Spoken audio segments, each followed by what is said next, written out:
ಅದಾವ. ಮಾರ್ಕ್ಸ್ ವಾದದ, ಲೋಹಿಯಾ ವಾದದ, ಅಂಬೇಡ್ಕರ್ ವಾದದ, ಗಾಂಧಿ ವಾದ ಇತ್ಯಾದಿ ಅನೇಕ ವಾದಗಳದ. ಈ ಎಲ್ಲ ವಾದಗಳಿಗೆ ಮೂಲ ಬಸವವಾದ ಅಂತ ನಾನು ಅವರ ಕನ್ನಡ ಸಾಹಿತ್ಯ ಚಾರಿತ್ರಿಕ ಬೆಳವಣಿಗೆ ಸಂಪುಟ 3 ಬಿಡುಗಡೆಯ ಸಮಾರಂಭ. ಸುಪ್ರಸಿದ್ಧ ಪ್ರಕಾಶಕರಾದಂಥ ನವಕರ್ನಾಟಕ ಪ್ರಕಾಶದವರು ಈ ಹೆಮ್ಮೆಯ ಕೃತಿಯನ್ನು ಪ್ರಕಟ ಮಾಡಿದ್ದಾರೆ. ಈ ಸಮಾರಂಭದ ಅಧ್ಯಕ್ಷತೆಯನ್ನು ವಹಿಸಿರುವಂಥ ಸ್ನೇಹಿತರಾದ ಡಾಕ್ಟರ್ ಸಿದ್ದನಗೌಡ ಪಾಟೀಲ್ ಅವರೇ, ಕೃತಿ ಕುರಿತು ಮಾತನಾಡಲು ಬಂದಂಥ ಮತ್ತೊಬ್ಬ ಸ್ನೇಹಿತ ಡಾಕ್ಟರ್ ಸಿ ನಾಗಭೂಷಣ್ ಅವರೇ, ಕೃತಿ ಕರ್ತೃ ಡಾಕ್ಟರ್ ಶ್ರೀ ವೀರಣ್ಣ ಅವರೇ, ನವಕರ್ನಾಟಕದ ಪ್ರೇಮಚಂದ್ ಅವರೇ, ಈ ಸಮಾರಂಭದಲ್ಲಿ ಭಾಗವಹಿಸಿದಂಥ ಎಲ್ಲ ಹಿರಿಯರೇ, ಚಿಂತಕರೇ, ಸಾಹಿತ್ಯಾಸಕ್ತರೇ, ತಮಗೆಲ್ಲ ಅನಂತ ನಮಸ್ಕಾರಗಳು. ಸಿ ವೀರಣ್ಣ ಅವರ ಈ ಕೃತಿಯ ಬಿಡುಗಡೆಗೆ, ಅಂದರೆ ಈ ಕೃತಿ ಬಿಡುಗಡೆ ಸಮಾರಂಭಕ್ಕೆ ಬರಲಿಕ್ಕೆ ಒಂದು ಹಿನ್ನೆಲೆ ಇದೆ ಅಂತ ನಾನು ಅನ್ಕೊಂಡಿದ್ದೀನಿ. 1/11/2023 ಗದಗಿನೊಳಗೆ ಒಂದು ಅಖಿಲ ಭಾರತ ಶರಣ ಸಾಹಿತ್ಯ ಪರಿಷತ್ತಿನ ವಾರ್ಷಿಕ ಸಭೆ ನಡೆದಿತ್ತು.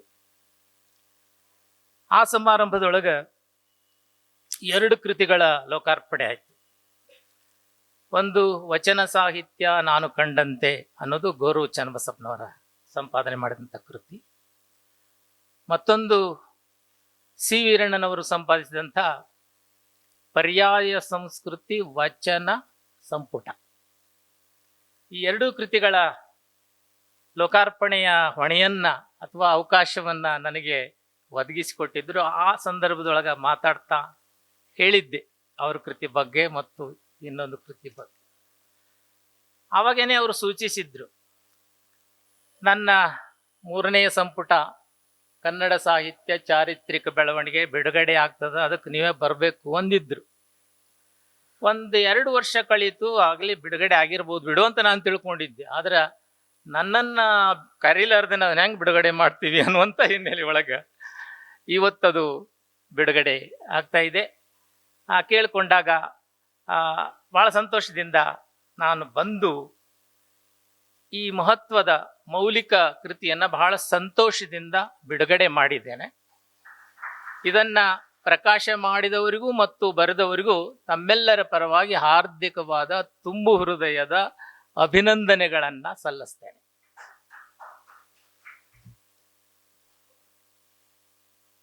ನವಕರ್ನಾಟಕಕ್ಕೂ ನನಗೂ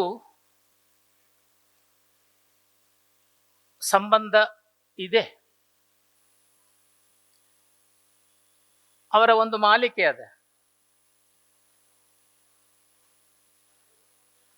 ಕೇಂದ್ರ ಸಾಹಿತ್ಯ ಅಕಾಡೆಮಿ ಪುರಸ್ಕೃತರನ್ನ ಕುರಿತು ಗ್ರಂಥ ಬರೆಸ್ತಾರೆ, ಒಂದು ಮಾಲಿಕೆ.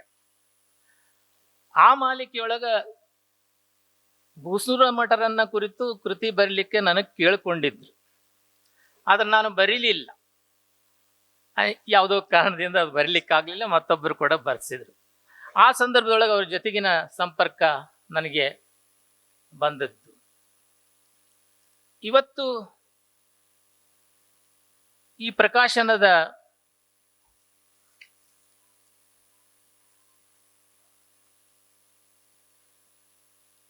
ವ್ಯವಸ್ಥಾಪಕ ನಿರ್ದೇಶಕರಾಗಿದ್ದವರು ನನ್ನ ವಿದ್ಯಾರ್ಥಿ ಮಿತ್ರರು. ಅವ್ರು ಮಾಡತಕ್ಕಂಥ ಹೋರಾಟದ ಕೆಲಸವನ್ನ ನಾನು ಮೊದಲಿನಿಂದನೂ ನೋಡ್ಕೊಂಡು ಬಂದಂಥ. ಹಾಗಾಗಿ ಈ ಸಮಾರಂಭದ ಈ ಭಾಗವಹಿಸುವಿಕೆ ಏನದಲ್ಲ, ಇದು ನನಗೆ ಬಹಳಷ್ಟು ಸಂತೋಷವನ್ನ ತಂದುಕೊಟ್ಟಿದೆ ಅಂತ ನಾನು ಹೇಳಲಿಕ್ಕೆ ಇಚ್ಛಪಡ್ತೇನೆ. ಕೃತಿ ಕುರಿತು ನಾಗಭೂಷಣ್ ಅವರು ವಿವರವಾಗಿ ಮಾತಾಡ್ತಾರೆ. ನಾನು ಕೆಲವು ಪ್ರಾಸ್ತಾವಿಕ ಮಾತುಗಳನ್ನ ಈ ಸಂದರ್ಭದೊಳಗೆ ಒಂದು 10-15 ನಿಮಿಷದಲ್ಲೇ ಹೇಳಲಿಕ್ಕೆ. ಸಿ ವೀರಣ್ಣವರಿಗೂ ನನಗೂ ಬಹಳ ಹಳೆಯ ಗೆಳೆತನ. ಅವ್ರು ನನಗಿಂತ ಹಿರಿಯರು, ಆದ್ರೂ ನನ್ನನ್ನ ಆತ್ಮೀಯ ಸ್ನೇಹಿತನಾಗೇನೆ ಕಾಣ್ಕೊತ ಬಂದಂತ.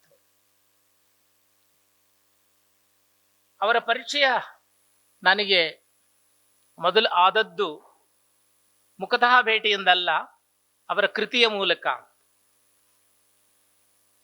12ನೇ ಶತಮಾನದ ಕಾಯಕ ಜೀವಿಗಳ ಚಳುವಳಿ ಅನ್ನುವಂಥ ಒಂದು ಮಹತ್ವದ ಕೃತಿಯನ್ನ ಅವರು ಬರೀತಾರೆ.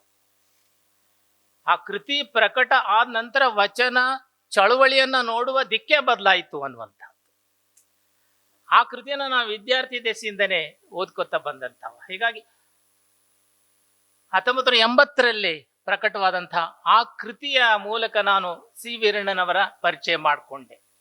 ಆನಂತರ ಅವರು ಕನ್ನಡ ಪ್ರಾಧ್ಯಾಪಕರಾದ ಕಾರಣವಾಗಿ ಅನೇಕ ಸಲ ನಮ್ಮ ವಿಶ್ವವಿದ್ಯಾಲಯಕ್ಕೆ ಬರ್ತಿದ್ರು. ಆಗ ದಿನೇ ದಿನೇ ಅವರ ಜೊತೆಗಿನ ಸಂಪರ್ಕ, ಸ್ನೇಹ ಅದು ಗಾಢವಾಗ್ತಾ ಹೋಯಿತು. ಇವತ್ತು ಅದು ಬಹಳಷ್ಟು ಆತ್ಮೀಯ ಒಂದು ವಾತಾವರಣವನ್ನ ತಂದು ಕೊಟ್ಟದೆ ಅನ್ನುವಂತಹ ಮಾತನ್ನ ಹೇಳ್ತಾ, ನೀವಾಗ್ಲೇ ಹೇಳ್ತಿರ್ತೇವೆ, ಬಹಳಷ್ಟು ಜನ ನಾವು ಈಗಾಗಲೇ ಗುರುತಿಸಿದ್ದೀವಿ. ಸಿ ವೀರಣ್ಣನವರು ಮಾರ್ಕ್ಸ್ವಾದಿ ಧೋರಣೆಯ ಒಬ್ಬ ಚಿಂತಕರು ಅಂತ, ಎಡಪಂಥೀಯ ಬರಹಗಾರರು ಅಂತಾನು ಗುರುತಿಸಿದ್ವಿ. ಈ ವಾದ ಅನ್ನುವ ಪದಕ್ಕೆ ನಾನು ಇನ್ನೊಂದು ವ್ಯಕ್ತಿನ, ಇನ್ನೊಬ್ಬ ವಾದಗಾರನ್ನ ಜೋಡಿಸ್ಲಿಕ್ಕೆ ಪ್ರಯತ್ನ ಮಾಡ್ತೇನೆ. ನಮ್ಮಲ್ಲಿ ಅದಾವ ಮಾರ್ಕ್ಸ್ವಾದದ, ಲೋಹಿಯಾವಾದದ, ಅಂಬೇಡ್ಕರ್ ವಾದದ, ಗಾಂಧಿವಾದ ಇತ್ಯಾದಿ ಅನೇಕ ವಾದಗಳದ. ಈ ಎಲ್ಲ ವಾದಗಳಿಗೆ ಮೂಲ ಬಸವವಾದ ಅಂತ ನಾನು ಅನ್ಕೊಂಡೆ. ಬಸವವಾದ ಈ ಎಲ್ಲ ವಾದಗಳಿಗಿಂತ ಮೂಲ. ಹಾಗಾಗಿನೇ ಸಿ ವೀರಣ್ಣನವರ ಈ ವಾದ ಅಥವಾ ಮಾರ್ಕ್ಸ್ವಾದ ಅದು ಬಸವವಾದವಾಗಿ ಮಾರ್ಪಟ್ಟದ ಅಂತ ನಾನು ಅನ್ಕೊಂಡಿದ್ದೀನಿ. ಹೀಗಾಗಿ ವಚನ ಚಳವಳಿಯ ಬಗ್ಗೆ, ವಚನ ಸಾಹಿತ್ಯದ ಬಗ್ಗೆ ಅವ್ರು ನೋಡುವಂಥ ದೃಷ್ಟಿ ಅದು ವಿಸ್ತರಿಸಿಕೊಂಡು ಇವತ್ತು ಆ ಕುರಿತು ಅಧ್ಯಯನ ಮಾಡತಕ್ಕಂಥ ಚಿಂತಕರಿಗೆ ಮತ್ತು ಸಂಶೋಧಕರಿಗೆ ಬೇರೊಂದು ಹಾದಿಯನ್ನ ತೋರಿಸಿಕೊಟ್ಟದ. ಅವ್ರದ್ದು ಉದ್ವೇಗ, ಉತ್ಪ್ರೇಕ್ಷೆ ಇಲ್ಲದ ಸಮಚಿತ್ತದ ವಿಮರ್ಶೆ. ಅದು ಯಾವುದೇ ಕೃತಿಯನ್ನ ನೋಡಿದ್ರು ಕೂಡ ಅವರು ಒಂದು ದೃಷ್ಟಿಯಿಂದ ಸವ್ಯಸಾಚಿ ಬರಹಗಾರರು. ಕಾವ್ಯ ಬರೆದಿದ್ದಾರೆ, ನಾಟಕ ಬರೆದಿದ್ದಾರೆ, ವಿಮರ್ಶಕರಾಗಿದ್ದಾರೆ, ಸಂಶೋಧನೆ ಮಾಡಿದ್ದಾರೆ, ಮಕ್ಕಳ ಸಾಹಿತ್ಯದ ಬಗ್ಗೆ ಕೃತಿಗಳನ್ನು ರಚಿಸಿದ್ದಾರೆ, ಜಾನಪದದ ಬಗ್ಗೆ ಮಾಡಿದ್ದಾರೆ, ಸಾಹಿತ್ಯ ಚರಿತ್ರೆಯ ಬಗ್ಗೆ. ಅವರೆಲ್ಲ ಸಾಹಿತ್ಯ ಸೃಷ್ಟಿಯೊಳಗ ಅಥವಾ ಸಾಹಿತ್ಯ ಕೃಷಿ ಒಳಗ ಈ ಸಾಹಿತ್ಯ ಚರಿತ್ರೆಯ ಸಂಪುಟಗಳ ಒಂದು ಸಾಧನೆ ಏನದಲ್ಲ, ಇದು ಮೇರು ಸದೃಶವಾದದ್ದು ಅಂತ ನಾನು ಅನ್ಕೊಂಡಿದ್ದೆ. ಅವರ 2 ಬರಹಗಳು, ಒಂದು ಕನ್ನಡ ಪ್ರತಿಭಟನಾ ಕಾವ್ಯ ಸಂಪಾದನೆ, ಅದಕ್ಕೆ ಬರೆದಂತ ಕನ್ನಡ ಕಾವ್ಯದ ಚಾರಿತ್ರಿಕ ಗತಿಗಳು ಅನ್ನುವಂಥ ಒಂದು ದೀರ್ಘ ಪ್ರಸ್ತಾವನೆ ಏನದಲ್ಲ, ಅದು ಕನ್ನಡ ಕಾವ್ಯದ ವಿಮರ್ಶಾ ಲೋಕಕ್ಕೇನೆ ಹೊಸ ದಿಕ್ಕನ್ನ ತೋರಿಸ್ತಕ್ಕಂಥ ಒಂದು ಬರಹ. ಅದರಿಂದನೇ ಪ್ರೇರಿತರಾಗಿ ಈ ಸಾಹಿತ್ಯ ಚರಿತ್ರೆಯನ್ನ ಪ್ರಕಟ ಮಾಡಲಿಕ್ಕೆ ಈ ನವಕರ್ನಾಟಕದವರು ಅವರನ್ನ ತೊಡಗಿಸಿದ್ರು ಅನ್ನುವಂಥ ಮಾತನ್ನ ಬರೆದಿದ್ದಾರೆ ಪ್ರಕಾಶಕರ ಮಾತಿನೊಳಗೆ. ಅದನ್ನ ನೋಡಿದ್ವಿ. ಆಗ್ಲೇ ಇನ್ನೊಂದು ಹೇಳಿದ ಹಾಗೇನೆ 12ನೇ ಶತಮಾನದ ಆ ಕಾಯಕ ಜೀವಳ ಚಳವಳಿ ಅಂತ ಈ 2 ಕೃತಿಗಳ ಮೂಲಕ ವೀರಣ್ಣನವರು ಸಾಹಿತ್ಯ ಲೋಕದೊಳಗ ತಮ್ಮದೇ ಆದಂಥ ಹೊಸ ಚಿಂತನ ಕ್ರಮವನ್ನ ನಮಗ ಕೊಟ್ಟಿದಾರ. ಆ ಹಿನ್ನೆಲೆ ಒಳಗ ನಾವು ಅನೇಕ ಜನ ಸಿ ವೀರಣ್ಣನವರ ಅನುಯಾಯಿಗಳಾಗಿ ಆ ದಿಕ್ಕಿನೊಳಗ ವಚನ ಸಾಹಿತ್ಯವನ್ನ ನೋಡುವುದು, ಕನ್ನಡ ಕಾವ್ಯವನ್ನ ನೋಡುವಂಥ ಕೆಲಸವನ್ನ ಮಾಡ್ತಿದ್ದೀವಿ ಅನ್ನುವಂಥದ್ದನ್ನ ಹೇಳಲಿಕ್ಕೆ ನಾನು ಸಂತೋಷ ಪಡ್ತೀನಿ. ವೀರಣ್ಣವರು ರಂಶ್ರೀ ಮುಗುಳಿಯವರ ಶಿಷ್ಯರು, ಹೌದಲ್ಲ? ರಂಶ್ರೀ ಮುಗುಳಿಯವರು ಅಂತ ತಮಗೆಲ್ಲ ಗೊತ್ತು. ಒಂದ್ ದೃಷ್ಟಿಯಿಂದ ಅವರನ್ನ ನಾನು ಸಾಹಿತ್ಯ ಚರಿತ್ರೆಯ ಪಿತಾಮಹ ಅಂತ ಕರಿತೀನಿ. ಕನ್ನಡಕ್ಕೆ ಒಂದು ಅಧಿಕೃತವಾದಂತಹ ಸಾಹಿತ್ಯ ಚರಿತ್ರೆಯನ್ನ ಕೊಟ್ಟಂಥವ್ರು ರಂಶ್ರೀ ಮುಗುಳಿಯವರು. ಆ ರಂಶ್ರೀ ಮುಗುಳಿಯವರ ಶಿಷ್ಯರಾದಂಥ ಸಿ ವೀರಣ್ಣವರು ಸಾಹಿತ್ಯ ಚರಿತ್ರೆ ರಚಿಸಬೇಕಂತ ಆವಾಗಿನಿಂದನೇ ಕನಸು ಕಂಡಂಥವ್ರು. ಆ ಕನಸಿಗೆ ನೀರೆರೆದು ಸಾಕಾರಗೊಳಿಸಿದಂಥವ್ರು ನವ ಕರ್ನಾಟಕ ಪ್ರಕಾಶನದವರು ಅಂತ. ಇದು ನವ ಕರ್ನಾಟಕ ಪ್ರಕಾಶನದ ಒಂದು ಪ್ರತಿಷ್ಠಿತ ಹಾಗೂ ಮಹತ್ವಾಕಾಂಕ್ಷೆಯ ಯೋಜನೆ ಅಂತ ನಾನು ಅನ್ಕೊಂಡಿದ್ದೀನಿ. ಸಿ ವೀರಣ್ಣವರ ಬದುಕಿನ ಒಂದು ಸಾರ್ಥಕ ಕಾರ್ಯ, ಅವರ ಜೀವನದ ಮೇರು ಸಾಧನೆ, ಕನ್ನಡ ಸಾಹಿತ್ಯ ಕ್ಷೇತ್ರಕ್ಕೆ ನೀಡಿದಂಥ ಒಂದು ಹೆಮ್ಮೆಯ ಕೊಡುಗೆ ಅಂತ ನಾನು ಅನ್ಕೊಂಡಿದ್ದೀನಿ. ಕನ್ನಡ ಸಾಹಿತ್ಯ ಚರಿತ್ರೆಗೆ ಒಂದು ದೊಡ್ಡ ಪರಂಪರೆ ಅದ. ಕಿಟಲ್ರಿಂದ ಹಿಡ್ಕೊಂಡು ಅಂದ್ರೆ 1873ರಲ್ಲಿ ಛಂದೋಂಬುದಿಗೆ ಕಿಟಲ್ಲರವರು ಬರೆದಂಥ ಏನು ಪ್ರಸ್ತಾವನೆ ಅದಲ್ಲ, ಆ ಪ್ರಸ್ತಾವನೆಯಲ್ಲಿ ಅರ್ಲಿ ಕನ್ನಡ ಲಿಟರೇಚರ್ ಅಂತ ಒಂದು,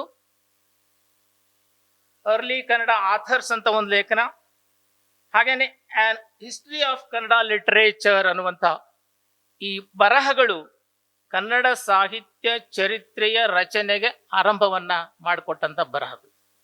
ನಂತರದಲ್ಲೇ ಕಿಟಲ್ರದೇ ಇದು.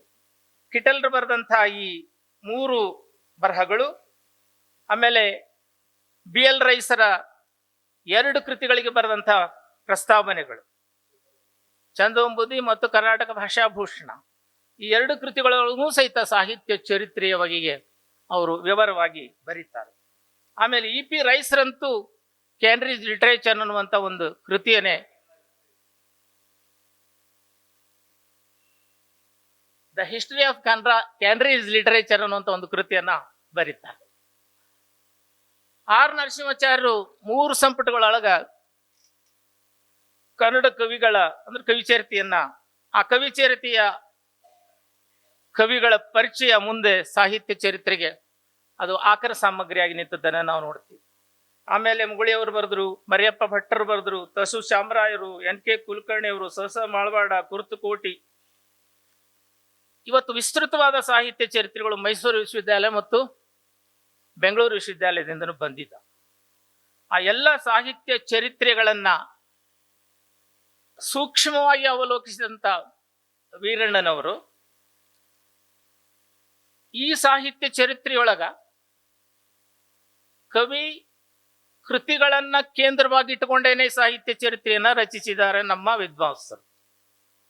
ಅದಕ್ಕಿಂತ ಮುಖ್ಯವಾಗಿ ಆ ಕೃತಿಗಳು ಹುಟ್ಟಿಕೊಂಡಂಥ ಕಾಲಮಾನ, ಅವತ್ತಿನ ರಾಜಕೀಯ, ಧಾರ್ಮಿಕ, ಸಾಮಾಜಿಕ ಸ್ಥಿತಿಗತಿಗಳು, ಕಾಲಕಾಲಕ್ಕೆ ಆಗ್ತಾ ಬಂದಂಥ ಸ್ಥಿತ್ಯಂತರಗಳು, ಅದನ್ನ ದೃಷ್ಟಿಯಲ್ಲಿ ಇಟ್ಟುಕೊಂಡು ಸಾಹಿತ್ಯ ಚರಿತ್ರೆಯನ್ನ ರಚಿಸಬೇಕಾದದ್ದು ಅಗತ್ಯದ ಅಲ್ಲ ಅನ್ನುವಂಥ ಹಿನ್ನೆಲೆ ಒಳಗ, ಆ ಹಿನ್ನೆಲೆ ಒಳಗ ಒಂದು ಹೊಸ ಸಾಹಿತ್ಯ ಚರಿತ್ರೆಯ ಒಂದು ಮಾಲಿಕೆಯನ್ನ ಆರಂಭ ಮಾಡಬೇಕು ಅನ್ನುವಂಥ ಇವರ ಒತ್ತಾಸೆಗೆ ಅಂಥ ಒಂದು ಬರವಣಿಗೆಯನ್ನ ಮಾಡಲಿಕ್ಕೆ ಈ ಸಾಹಿತ್ಯ ಚರಿತ್ರೆಯ ಒಂದು ಕ್ರಮವನ್ನ ಅವರು ಅನುಸರಿಸ್ತಾರೆ. ಹಿಂದಿನ ಅಥವಾ ಮೈಸೂರು ವಿಶ್ವವಿದ್ಯಾಲಯದ ಸಾಹಿತ್ಯ ಚರಿತ್ರೆ ಬಹಳ ವಿಸ್ತೃತವಾದಂತ, ಇವರು ಹೇಳಿದ ಅಥವಾ ರಾಜಕೀಯ, ಸಾಮಾಜಿಕ, ಧಾರ್ಮಿಕ ಹಿನ್ನೆಲೆಯನ್ನ ಇಟ್ಟುಕೊಂಡು ಸಾಹಿತ್ಯ ಚರಿತ್ರೆಯನ್ನ ರೂಪಿಸಲಿಕ್ಕೆ ತೊಡಗಿದ್ರು ಕೂಡ ಅಲ್ಲೇ ಏಕಸೂತ್ರತೆ ಅಂತ ಅಂದ್ರೆ ಬೇರೆ ಬೇರೆ ವಿದ್ವಾಂಸರಿಂದ ಬರೆದಂತಹ ಲೇಖನಗಳನ್ನು ಅಳವಡಿಸುವ ಮೂಲಕ ಸಾಹಿತ್ಯ ಚರಿತ್ರೆಯನ್ನ ಕಟ್ಟಿದ್ರು. ಅಲ್ಲೇ ಏಕಸೂತ್ರತೆ ಅನ್ನೋದು ಕಾಣಿಸ್ಲಿಲ್ಲ. ಕೆಲವು ಸಲ ಅವ್ಯಾಪ್ತಿ ಮತ್ತು ಅತಿವ್ಯಾಪ್ತಿ ಕವಿಗಳನ್ನ ಅಥವಾ ಕೃತಿಗಳನ್ನ ವಿಮರ್ಶೆ ಮಾಡುವಲ್ಲೇ, ಪರಿಚಯಿಸುವಲ್ಲೇ ಕೆಲವು ಸಲ ಅತಿವ್ಯಾಪ್ತಿ, ಕೆಲವು ಸಲ ಅವ್ಯಾಪ್ತಿ ಕಂಡು ಬರ್ತಿತ್ತು.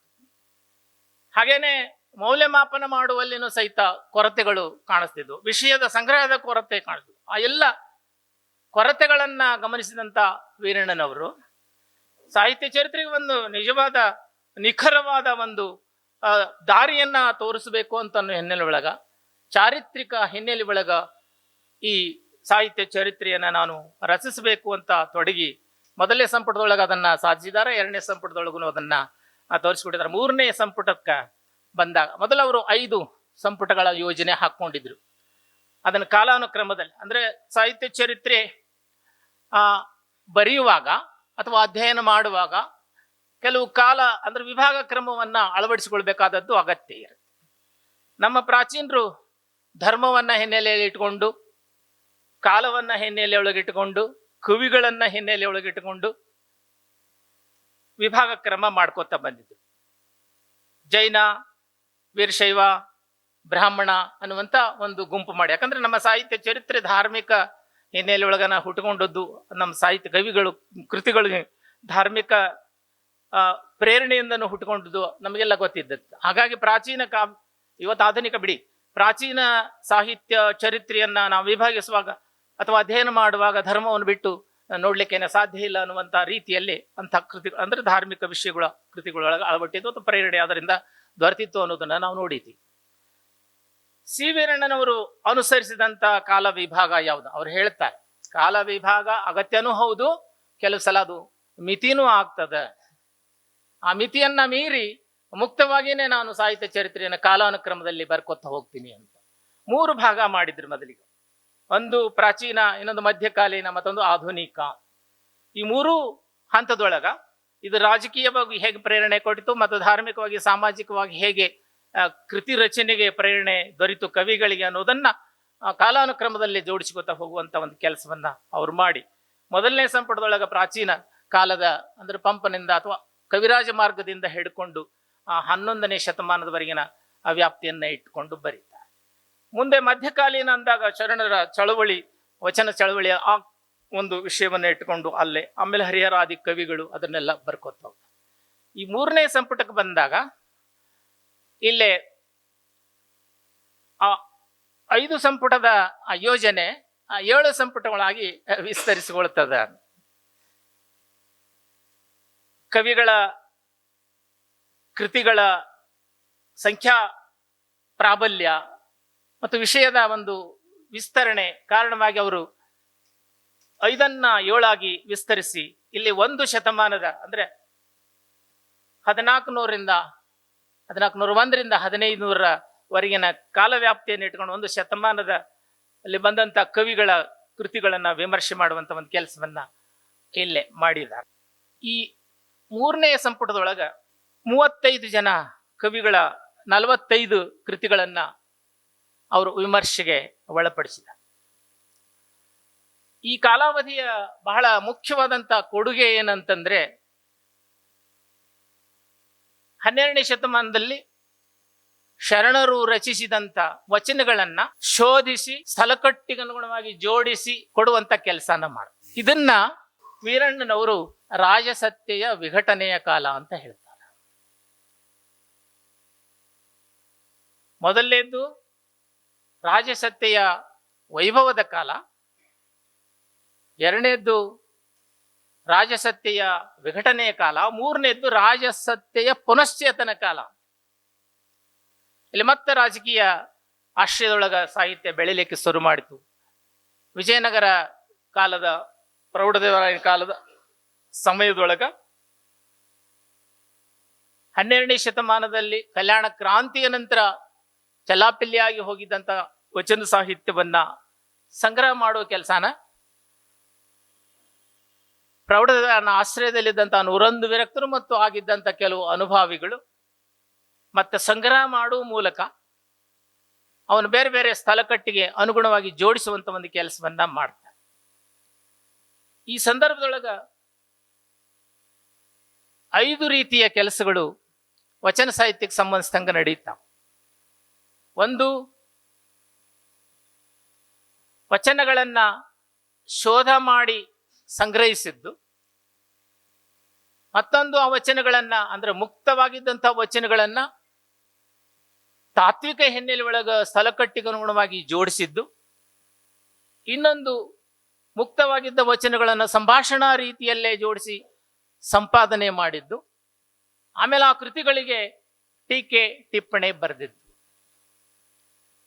ವೀರಣ್ಣನವರು ವಚನ ಸಾಹಿತ್ಯದ ಕುರಿತು ಆದಂಥ ಬದಲಾವಣೆಯನ್ನ ಈ ಸಂದರ್ಭದೊಳಗ ಬಹಳ ಸೂಕ್ಷ್ಮವಾಗಿ ಗುರುತಿಸ್ತಾರೆ. ಒಂದು, ಬಸವಾದಿ ಶರಣರು ರೂಪಿಸಿದಂಥ ಲಿಂಗಾಯತ ಅನ್ನುವಂಥ ಒಂದು ಧರ್ಮದ ಪರಿಕಲ್ಪನೆ ಏನದಲ್ಲ, ಅದು ಈಗ ವೀರಶೈವವಾಗಿ ಪರಿವರ್ತನೆಗೊಂಡಿತು ಅನ್ನುವಂಥ. ಲಿಂಗಾಯತ ವೀರಶೈವವಾದದ್ದು, ಮುಕ್ತವಾದ ವಚನಗಳು ಸ್ಥಳಕಟ್ಟಿನ ಬಂಧನಕ್ಕೆ ಒಳಗಾದದ್ದು, ಬಸವಾದಿ ಶರಣರನ್ನ ಅಂದ್ರೆ ಚಾರಿತ್ರಿಕ ವ್ಯಕ್ತಿಗಳನ್ನ ಪುರಾಣ ಪುರುಷರನ್ನಾಗಿ ಮಾಡಿದ್ದು, ಸಾಮಾಜಿಕ ಸಾಹಿತ್ಯಿಕ ಅಂಶಗಳನ್ನ ಒಳಗೊಂಡಂತ ವಚನಗಳನ್ನ ತಾತ್ವಿಕ ಬಂಧನಕ್ಕ ಒಳಪಡಿಸಿದ್ದು. ಮುಖ್ಯವಾಗಿ ನಾವು ಈ ವೀರಶೈವ ಸಾಹಿತ್ಯ ಅಂತ ಏನು ಕರಿತೀವಲ್ಲ, ವೀರಶೈವ ಸಾಹಿತ್ಯ ಮತ್ತು ಲಿಂಗಾಯತ ಸಾಹಿತ್ಯ ಅಂತ ಏನು ಕರಿತೀವಲ್ಲ, ನನಗನಿಸಿದ್ದು ಲಿಂಗಾಯತ ಸಾಹಿತ್ಯ ಅಂದ್ರೆ ಕೇವಲ ವಚನ ಸಾಹಿತ್ಯ ಮಾತ್ರ. ಮುಂದೆ ಬಂದಂತ ಹರಿಹರಾದಿಗಳ ಕಾವ್ಯಗಳೆಲ್ಲ ವೀರಶೈವ ಸಾಹಿತ್ಯ. ಯಾಕೆ ಈ ಮಾತು ಹೇಳ್ತೀನಿ ಅಂತಂದ್ರೆ, ವೀರಶೈವ ಸಾಹಿತ್ಯ ಹುಟ್ಟಿದ್ದೇನೆ ಆಂಧ್ರ ಮೂಲದಿಂದ ಬಂದಂತ ಆರಾಧ್ಯರಿಂದಾನೆ. ಆರಾಧ್ಯ ಪರಂಪರೆ ಅಂತ ಏನು ಹೇಳ್ತೀವಲ್ಲ, ಆರಾಧ್ಯ ಪರಂಪರೆಯ ಕವಿಗಳು ಬರೆದಂತ ಸಾಹಿತ್ಯ ಅದು ವೀರಶೈವ ಸಾಹಿತ್ಯವಾಗಿ. ಯಾಕಂದ್ರೆ ಬಸವಣ್ಣನನ್ನ ವೀರಶೈವದ ಪರಮಾಚಾರ್ಯ ಇತ್ಯಾದಿ ಆಚಾರ್ಯ ಆರಾಧ್ಯ ಅಂತನ್ನುವಂಥ ಪದಗಳನ್ನ ವಿಶೇಷಣಗಳನ್ನ ಬಸವಣ್ಣನಿಗೆ ಹಚ್ಚಿ ಕರೆಯುವಂತ ಒಂದು ಕೆಲಸವನ್ನ ಆವಾಗ ಮಾಡ್ತಾರೆ. ಅಂದ್ರೆ ಧಾರ್ಮಿಕ ಪಲ್ಲಟಗಳು ಹೇಗೆ ಹಾಕೋತ ಬಂದು ಅಂದ್ರೆ ಮುಕ್ತವಾದಂಥ ಶರಣರ ವಿಚಾರಗಳು ಈ ಸಂದರ್ಭದೊಳಗೆ ಹೇಗದು ಪಲ್ಲಟಾದು ಮತ್ತು ಆ ಬಂಧನಕ್ಕೊಳಗಾದುದು, ತಾತ್ವಿಕ ಒಂದು ನೆಲೆಗಟ್ಟಿನೊಳಗೆ ಅವು ಮುಂದಡ್ಲಿಕ್ಕೆ ಕಾರಣ ಅದು ಅನ್ನೋದನ್ನು ಬಹಳ ಸೂಕ್ಷ್ಮವಾಗಿ ಒಂದೊಂದೇ ಕಾವ್ಯವನ್ನ ಇಟ್ಟುಕೊಂಡು ಅವ್ರು ಗುರುತಿಸ್ತಾರೆ. ಈಗ 4-5 ರೀತಿಯ ಸ್ಥಳಕಟ್ಟಿನ ಕೃತಿಗಳು ಹುಟ್ಟುಕೊತಾವ.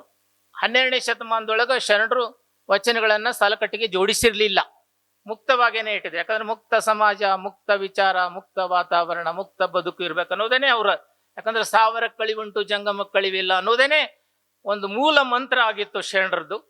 ಮತ್ತೀಗೇನಾಯಿತು ಅಂದ್ರ ಜಂಗಮವನ್ನ ಓದು ಮತ್ತು ಸ್ಥಾವರಗೊಳಿಸುವಂತ ಒಂದು ಕೆಲಸವನ್ನ ಈಗಿನ ಕವಿಗಳು, ಈಗಿನ ಅನುಭಾವಿಗಳು ಮಾಡಿದ್ರು ಅನ್ನೋದನ್ನ ಅದರ ಬಹಳ ಸ್ಪಷ್ಟವಾಗಿ ಅವರು ಗುರುತಿಸ್ತಾರೆ. 4-5 ರೀತಿಯ ಸ್ಥಳಕಟ್ಟುಗಳು ಈಗ ಹುಟ್ಟುಕೊಂಡು, ಒಂದು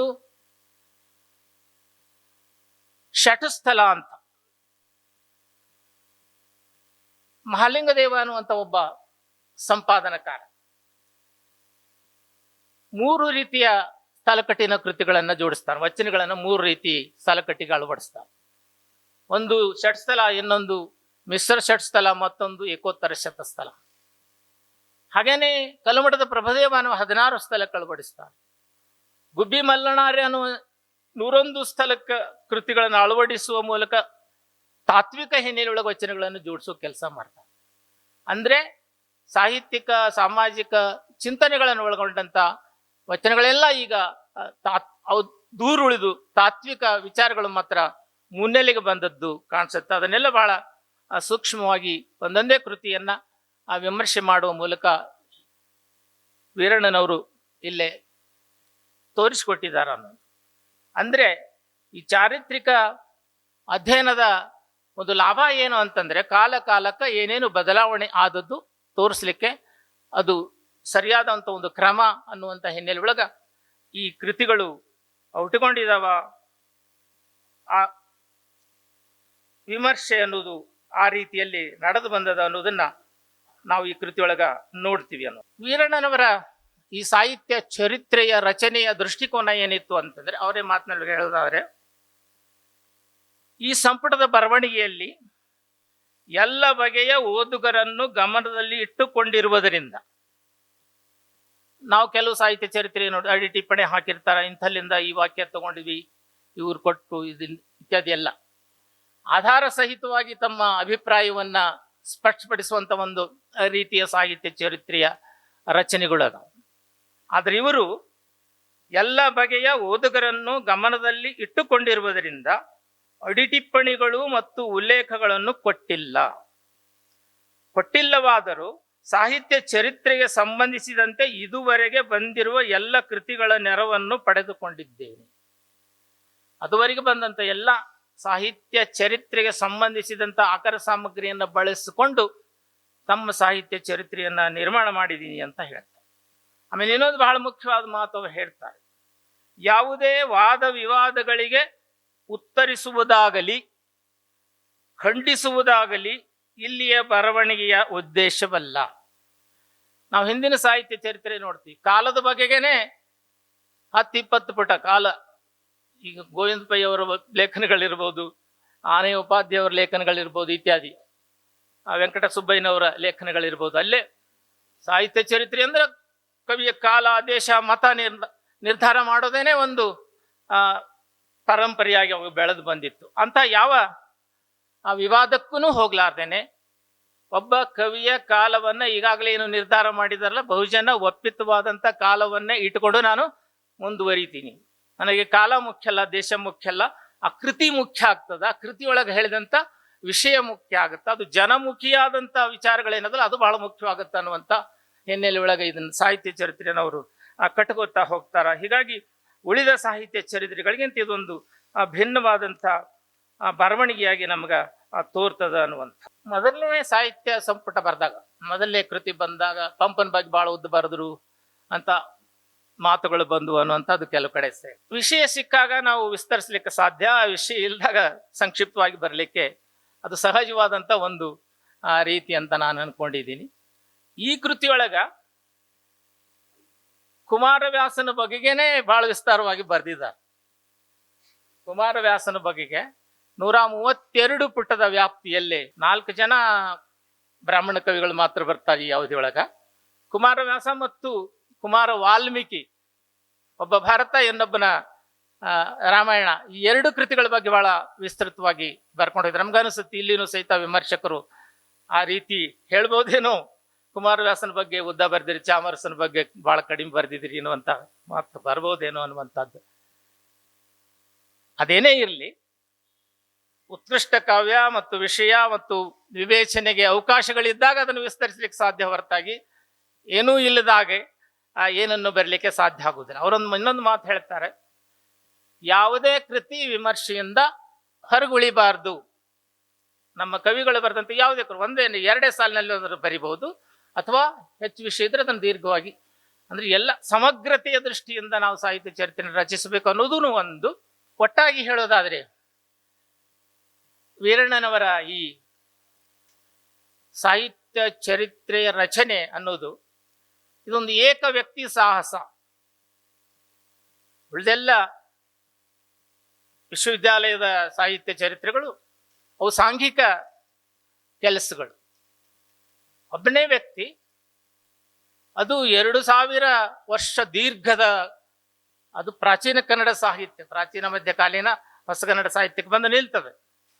ಅಷ್ಟು ದೀರ್ಘವಾದ ಸಾಹಿತ್ಯ ಚರಿತ್ರೆ, ಅಲ್ಲಿ ಬಂದಂತ ಎಲ್ಲ ಕವಿಗಳನ್ನ ಕೃತಿಗಳನ್ನ ಅವಲೋಕಿಸುವುದೇ ಒಂದು ದೊಡ್ಡ ಸಾಹಸದ ಕೆಲಸ.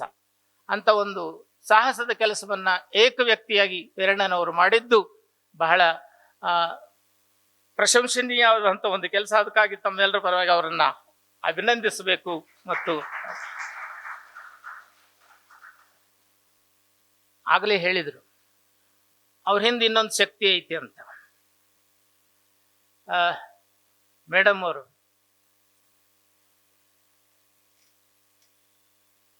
ಕುಮಾರವ್ಯಾಸ ಹೇಳ್ತಾನೆ, ವೀರನಾರಾಯಣನೇ ಕವಿ, ಲಿಪಿಕಾರ ಕುಮಾರವ್ಯಾಸ.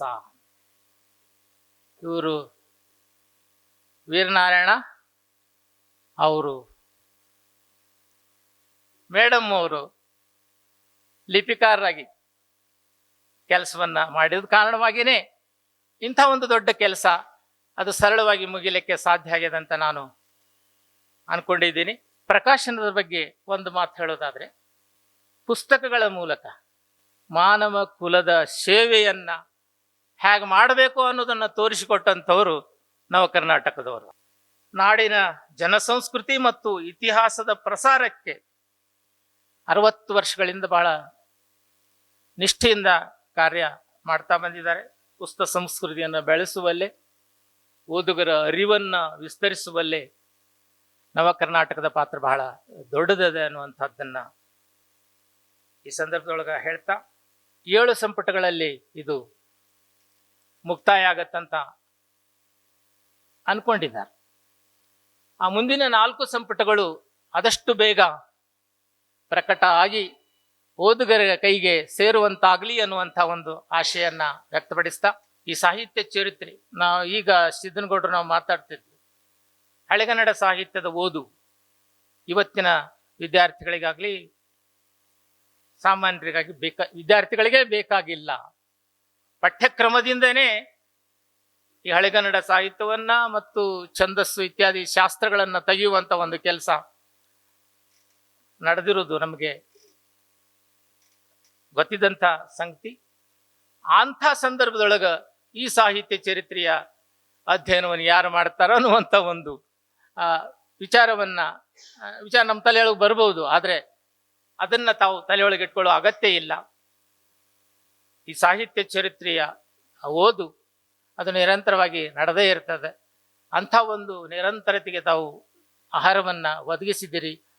ತಮಗೆ ಅಂದರೆ ತಮ್ಮ ಪ್ರಕಾಶನಕ್ಕೆ ನಮ್ಮೆಲ್ಲರ ಒಂದು ಅಭಿನಂದನೆ ಸಲ್ಲಿಸಬೇಕಾದದ್ದು ಅಗತ್ಯ ಅಂತ ಅನ್ನುವಂಥ ಮಾತನ್ನ ಹೇಳ್ತಾ, ನನಗೆ ಈ ಸಂದರ್ಭದೊಳಗ ಇಲ್ಲಿಗೆ ಬರಮಾಡಿಕೊಂಡು ಆತ್ಮೀಯರಾದಂಥ ವೀರಣ್ಣನವರ ಈ ಕೃತಿಯನ್ನ ಲೋಕಾರ್ಪಣೆ ಮಾಡುವಂತ ಒಂದು ಹೊಣೆಯನ್ನ ಪರಿಸಿದ್ದಕ್ಕಾಗಿ ನಾನು ಅತ್ಯಂತ ಕೃತಜ್ಞನಾಗಿದ್ದೀನಿ ಅನ್ನುವಂಥ ಮಾತನ್ನು ಹೇಳ್ತಾ, ನಾನು ಅನ್ಕೊಂಡಿದ್ದೀನಿ ಏನು ಅಂದ್ರೆ, ಕಲಬುರ್ಗಿ ಸರ್ ಇವತ್ತು ಬದುಕಿದ್ರೆ ಈ ಗ್ರಂಥ ಬಿಡುಗಡೆ ಮಾಡ್ಲಿಕ್ಕೆ ಅವರೇ ಬರ್ತಿದ್ರೇನು ಅಂತ ನಾನು ಅನ್ಕೊಂಡೆ. ಅದು ನನ್ನ ಪಾಲಿಗೆ ಬಂದದಲ್ಲ ಅನ್ನುವಂಥ ಒಂದು ಸಂತೋಷವನ್ನು ಸಹಿತ ನಾನು ವ್ಯಕ್ತಪಡಿಸ್ತಾ, ಕಲಬುರ್ಗಿ ಸರ್ ಮತ್ತು ವೀರಣ್ಣನವರು ಬಹಳಷ್ಟು ಆತ್ಮೀಯವಾದಂಥ ಸಂಬಂಧವನ್ನ ಇಟ್ಕೊಂಡಂಥವ್ರು. ಅವರಿಂದ ಅನೇಕ ವಿಚಾರಗಳನ್ನು ಇವ್ರು ಪಡ್ಕೊಂಡಂಥವ್ರು, ಇವರಿಂದ ಅವ್ರು ಪಡ್ಕೊಂಡಂಥವ್ರು. ಅಂಥವರ ಒಂದು ಪೀಠ ಅಂದ್ರೆ ಪ್ರತಿಷ್ಠಾನ ಧಾರವಾಡದೊಳಗ ಆರಂಭ ಆಗ್ಯದ. ಆ ಪ್ರತಿಷ್ಠಾನದ ಅಡಿಯೊಳಗ ಈ ಕೃತಿ ಕುರಿತು ಒಂದು ವಿಚಾರ ಸಂಕಿರಣೆ ಮಾಡಿಸ್ಬೇಕು ಅನ್ನುವಂಥ ಒಂದು ವಿಚಾರ ನನ್ನ ತಲೆಯೊಳಗ ಒಳಗಂಥದ್ದು. ಈ ಕೃತಿ ರಚಿಸಲಿಕ್ಕೆ ಅನೇಕ ಜನ ಸಹಾಯ ಮಾಡಿದಾರ ಅನ್ನೋದು ಇಲ್ಲೇ ನಂಜುಂಡಸ್ವಾಮಿ ಅಂತ ಬಂದಿದ್ದಾರೆ, ಡಾಕ್ಟರ್ ಬಿ ನಂಜುಂಡಸ್ವಾಮಿ. ಇವತ್ತು ಅವ್ರು ಹೇಳ್ತಾರ, ಅನೇಕ ತಂತ್ರಜ್ಞಾನದ ಸೌಲಭ್ಯಗಳು ನಮ್ಮ ಕಣ್ಣು ಮುಂದಿದ್ರೂ ಕೂಡ ಪ್ರಕಟವಾದ ಎಲ್ಲ ಕೃತಿಗಳ ಮಾಹಿತಿ ನಮ್ಗೆ ಸಿಗ್ತಾ ಇಲ್ಲ. ಅನೇಕ ಹಳೆಗನ್ನಡ ಸಾಹಿತ್ಯ ಕೃತಿಗಳು ಒಮ್ಮೆಂದೋ ಪ್ರಕಟ ಆಗಿ ಎಲ್ಲೇನೋ ಯಾವುದೋ ಗ್ರಂಥಾಲಯದೊಳಗೆ ಅಥವಾ ಇವತ್ತು ಲಭ್ಯ ಇಲ್ಲ. ಅಂಥವನ್ನು ಸಂಗ್ರಹ ಮಾಡಿ ಓದಿ ವಿಷಯವನ್ನು ಕ್ರೋಢೀಕರಿಸಿ ಸಾಹಿತ್ಯ ಚರಿತ್ರೆಗೆ ಅಳವಡಿಸುವಂಥ ಒಂದು ಕೆಲಸ ಬಹಳ ಪರಿಶ್ರಮವಾದಂಥ ಕೆಲಸ. ಅಂಥ ಒಂದು ಪರಿಶ್ರಮದ ಕೆಲಸವನ್ನ ವೀರಣ್ಣನವರು ಇಂಥ ಎಲ್ಲ ಏನು ಸ್ನೇಹಿತರದಲ್ಲ ಅವರ ಸಹಕಾರದಿಂದ ಅದನ್ನು ನೆರವೇರಿಸಿಕೊಟ್ಟಿದ್ದಾರ. ಈ 7 ಕೃತಿಗಳು ಬೇಗ ಪ್ರಕಟ ಆಗಿ ಎಲ್ಲರಿಗೂ ದೊರಕುವಂತಾಗಲಿ ಅನ್ನುವಂಥ ಮಾತನ್ನು ಮತ್ತೊಮ್ಮೆ ಹೇಳ್ತಾ, ಅವಕಾಶಕ್ಕಾಗಿ ಅನಂತ ಧನ್ಯವಾದಗಳನ್ನು ಅರ್ಪಿಸಿ ನನ್ನ ಮಾತುಗಳನ್ನು ಮುಗಿಸ್ತೇನೆ.